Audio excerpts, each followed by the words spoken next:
Olá pessoal, nesse vídeo a gente vai começar a estudar um pouco mais a civilização clássica da Grécia, né? A gente vai estudar um pouco sobre a formação, a localização, a origem, a fonte que a gente tem para estudar a história da Grécia. Então vamos lá, vamos começar. Então só lembrando, né, nós estamos vendo as civilizações que nós chamamos de civilizações clássicas. As civilizações clássicas são aquelas que mais contribuíram para a formação da sociedade, da civilização ocidental.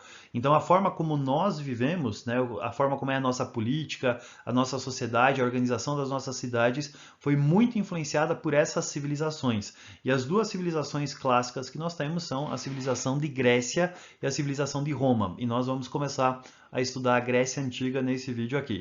Então, a primeira coisa que a gente precisa saber, né, a primeira coisa que a gente precisa ter conhecimento é a localização da Grécia. Tá? Então, vou explicar um pouquinho mais para vocês sobre a localização da Grécia e uma particularidade aqui. Então, olha só, aqui você tem o mar que nós chamamos de mar Mediterrâneo.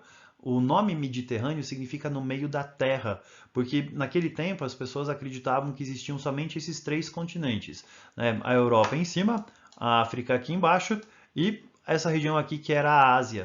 E no meio desses três continentes que formam o Velho Mundo, você tinha o mar do meio da Terra, por isso mar Mediterrâneo, meio da Terra, tá? Então esse daqui era o mar que estava no meio da Terra que eles conheciam naquele tempo. E aqui no Mediterrâneo você tem o desenvolvimento de várias civilizações que nós já estudamos, né? A gente tem aqui a região onde é que vai ter Israel, a gente tem aqui a região onde é que vai ter o Egito, você tem aqui onde é que era a região da cidade de Cartago, então você tem aqui Cartago, então você tem diversos povos diferentes que nós já estudamos que se desenvolveram ao longo do mar Mediterrâneo. E aqui no mar Mediterrâneo você vai ter essa península aqui chamada de Grécia. Né? Então, o que é uma península? É uma projeção de terra em direção ao mar. Né? É um dedão. Né? Então, você tem aqui mar, mar, mar, mar, e essa projeção de terra em direção ao mar nós chamamos de península. Então, hoje, a Grécia, o país Grécia, ele está localizado aí. Mas uma particularidade que nós temos aqui, que você vai perceber nesse mapa, é que as partes em vermelho é o que formam a Grécia Antiga. Ou seja, a Grécia Antiga ela era muito maior do que a Grécia atual. Especialmente porque aconteceram movimentos onde é que as pessoas saíram dessa península da Grécia e fundaram colônias em vários lugares ao longo do mar Mediterrâneo. Tá? Então a Grécia ela era formada por várias regiões diferentes. E uma coisa importante que você precisa saber é que não existia naquele tempo, né, quando a gente está falando aqui 500, 600 anos antes de Cristo, não existia um país chamado Grécia, nem existia um povo chamado gregos. O que você tinha eram vários povos diferentes que tinham alguns elementos em comum. Então você tinha vários povos como os aqueus, jônios, eólios, frígios, pelágios, dórios, que eram várias tribos diferentes, vários povos diferentes que habitavam regiões diferentes, né, especialmente aqui nessa península aqui. Mas embora eles fossem povos diferentes, eles tinham alguns elementos culturais em comum.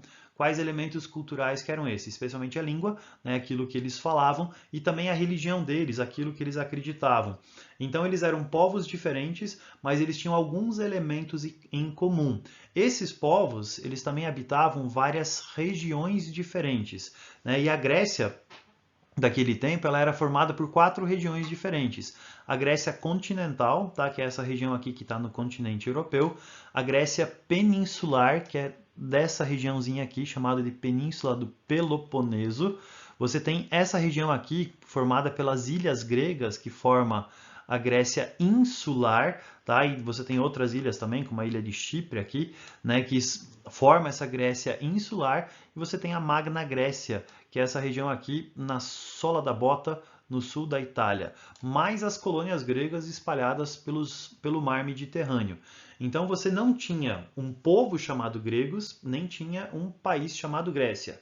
O que você tinha eram vários povos diferentes que habitavam várias regiões diferentes, mas com o tempo esses povos eles foram se fundindo. Com o tempo esses povos eles foram se juntando. Né? A palavra chique aqui, aconteceu uma amálgama desses povos, né, que com o tempo se transformaram numa coisa só, num povo só, que mais tarde vai ser chamado de Grécia, que mais tarde, né, esses habitantes dessa região, eles vão se chamar de helenos, né? Então a Grécia, o nome da Grécia era Hélade e os habitantes da Hélade eram os helenos, tá? Então resumindo aqui, você não tinha antes um povo chamado gregos nem um país chamado Grécia.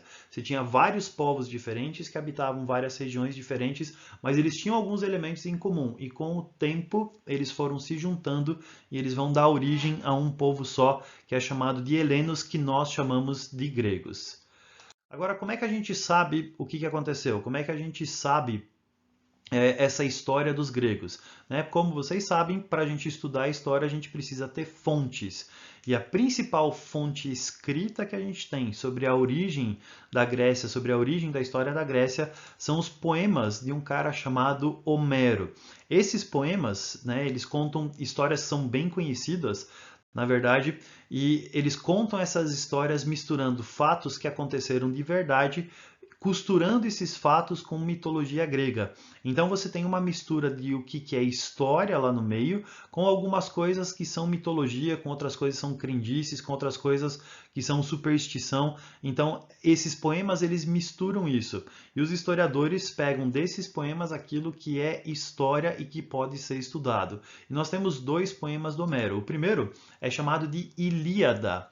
E a Ilíada conta uma das histórias mais conhecidas de toda a Grécia, né, que é a história da Guerra de Troia, ou do cavalo de Troia, né, que é esse daqui que está aparecendo aqui do lado. Né? Resumindo rapidamente para você, tinha uma cidade chamada de Ilion, que nós chamamos de Troia, que era praticamente impossível de ser conquistada. Os gregos tentaram conquistar essa cidade depois que deu uma treta lá por causa de uma princesa que fugiu, que era para casar com alguém que não queria, que foi lá, acabou se refugiando na cidade de Troia. Agamenon, o rei dos povos, né, gregos, ele vai tentar conquistar a cidade de Troia. Eles vão ficar lá 1, 2, 3, 12 dias, não conseguem conquistar, vão embora, fogem, mas deixam para trás como presente um cavalo. Né? Esse cavalo ele vai ser levado para dentro da cidade de Troia, que os troianos achavam que era um presente para o deus Apolo, né? E quando todo mundo festejou, achando que tinha vencido a guerra, desse cavalo saem alguns guerreiros, né? Quando estava todo mundo dormindo, bêbado, alegre, contente, achando que tinham ganho a guerra, esses guerreiros eles vão abrir o portão e daí o exército dos gregos vai invadir a cidade de Troia e vai fazer um massacre.